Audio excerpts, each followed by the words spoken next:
And even luckier, I found a house to purchase in a new subdivision just down the street from the school.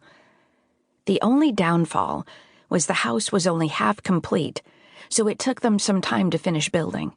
But it was worth the wait. Now, for the last 9 or so months, I've been settling in at my new job and in my new home, which has been nice. Up until now, I've always lived with someone else, so I never had a chance to make a space besides my bedroom my own. But here, I've been able to surround myself with things I love, bright colors, all my books, art, and lots of photos.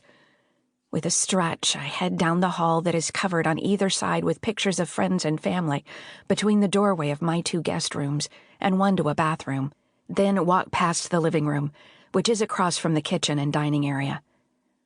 Because I couldn't afford a lot of upgrades for my house when I got it, I knew I would still need to do some work after I moved in. But with my dad and family working in construction, I was able to learn some stuff growing up, which means I was able to build floor-to-ceiling bookshelves in my living room around the fireplace all by myself. It was a project that took me forever to complete, but was so worth it in the end, especially with the matte black shelves blending perfectly with the black wallpaper, with its dark green and light pink floral design. All of it pairing perfectly with the deep-seated forest green velvet couch I got at a second-hand store, and my gold circular chandelier hanging from the ceiling over the glass and gold coffee table.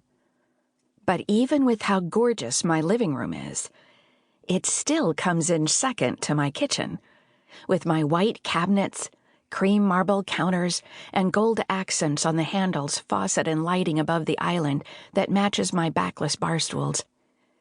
The only thing I have yet to get for my house besides stuff for outside, since it's winter now and too cold to hang out there, is a dining table. And that's only because the piece I really want is sitting in an Amish furniture shop in my cute little town and costs about $1 billion. That's an exaggeration, but only slightly, since I work for the local school system and get paid close to nothing. Then again, who cares about money when you're doing something you love every single day? Or, that's what I'll keep telling myself. After I start a pot of coffee and feed Cooper, Blue, and Bella, I walk back to my bedroom and check my phone, finding that Mike sent another text with a laughing emoji. Smiling, I shoot him off a quick text, letting him know I'm excited about tonight, and he messages back a moment later, saying he feels the same.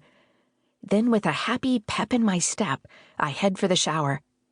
Even if I have hours before I need to head into the city, my hair is not just long, but it's also thick, so it will need all that time to dry, and I want to look my best tonight. I've gone out on a few dates over the years, but my last serious relationship was when I was in high school, so basically forever ago, which means there is a lot riding on tonight. Because if this goes badly, it might just be years before I really try putting myself out there again.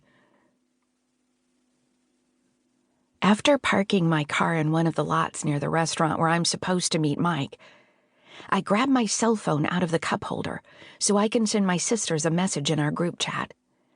None of them were really okay with me going to meet some guy I don't know, and all of them made me promise multiple times that I would check in with them when I got to the city, after I met up with Mike, and once I was on my way home. It's a little bit of overkill, but it's better than what they threatened to do, and that is tell our mom, who would no doubt tell our dad. And even though I'm a grown woman who pays her own way and lives by herself, my dad would probably follow me downtown, then sit outside the restaurant until my date is over, and my mom would be right there at his side. But her reason for being there would be so she could scope out Mike, take all the information back to the women in my family, and dissect every inch of him over drinks. As a slew of good luck and be safe texts come in from my sisters, I check my reflection. I never wear a lot of makeup, and tonight is no different. Just bronzer, blush, mascara, and lip gloss. I kept my hair down like I tend to wear it since I grew it out and stopped dyeing it blonde. I'm sure my sister April would be disappointed.